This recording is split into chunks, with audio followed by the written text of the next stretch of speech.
Kapag natutunan mong mahalin ang sarili mo ng buo, nagbabago ang pananaw mo sa mundo. Hindi mo nahahabulin ang mga bagay na dati mong akalay makakapagbigay ng kasiyahan sa iyo, tulad ng atensyon, validation o pag-aproba ng iba. Sa halip, matututo kang magtiwala sa kakayahan mo, sa halaga mo bilang tao at sa mga prinsipyo mo sa buhay. Ang pagmamahal sa sarili ay hindi pagiging makasarili.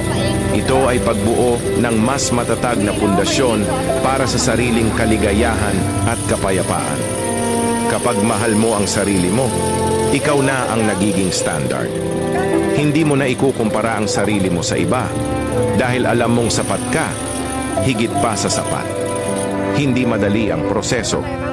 Darating ang mga araw na kukwestiyonin mo pa rin ang sarili mo. Pero sa bawat hakbang patungo sa sariling pagmamahal, unti-unting mawawala ang pangangailangan mo ng kumpirmasyon mula sa ibang tao. Kasi sa huli, ang pinakamahalagang opinyon ay yung nanggagaling sa'yo. Kaya't simulan mo na. Maging ang sarili mong standard. Mahalin mo ang sarili mo ng totoo, ng walang kondisyon at ng may buong tapang. Dahil sa sandaling gawin mo ito, makikita mo ang halaga mo, hindi sa mata ng iba,